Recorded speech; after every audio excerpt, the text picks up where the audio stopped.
Well, tonight we're hearing from more witnesses of last week's ICE shooting in Houston. Officials in Houston are also giving us a better understanding of how they're investigating and why this case could take years to get resolved. Orko Manna has those details for us now. I don't know what happened. Juanita Murphy says she was in the kitchen inside her home on Canal Street last Tuesday morning when she heard something unusual. What exactly did you hear?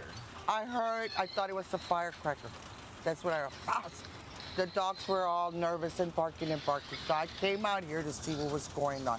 She filmed what appeared to be a group of ICE agents in front of her home. Murphy lives just down the street from where DHS says an ICE officer shot and killed Lorenzo Salgado that same morning. It's sad that something like this happened, that somebody takes off in the morning to go to work and they wind up dying in the sidewalk like that right here. Videos like the ones Juanita took are the kinds of evidence Harris County District Attorney Sean Tier is looking for as his office conducts its own independent investigation into the shooting. DHS claims Salgado tried to run over ICE officers, but so far, no evidence has emerged to substantiate that. Tier says his search for the truth is proving to be difficult. Have you had any contact whatsoever with ICE or DHS on this? We have been in contact with the local HSI, ICE, special agents in charge. I spoke to her yesterday. She let me know that they are not running this investigation, the local side of it.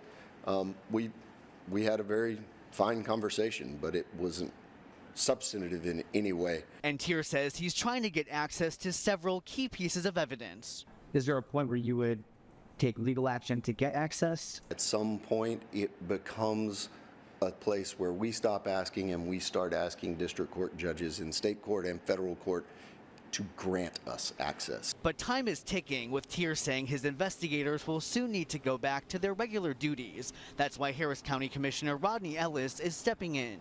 I will bring an item before Commissioner's Court to fund this independent investigation and ensure that our DA's office has all of the necessary resources to thoroughly pursue every lead and preserve every fact. It's unclear how much money would be involved. Ellis's team is going through the budget process now, but it could be a couple weeks to a month before anything is decided. Whatever it costs within reason, it's important enough for us to do it. Araujo's family strongly denies the claims ICE is making about him, and tonight we're hearing that the men ICE arrested out of his van are also telling a different story. Congresswoman Sylvia Garcia went to visit those men at the Montgomery ICE Processing Center in Conroe yesterday, but when she got there, ICE wouldn't let her in, even though she says she called ahead. She had to make some more calls and ended up getting in more than an hour later.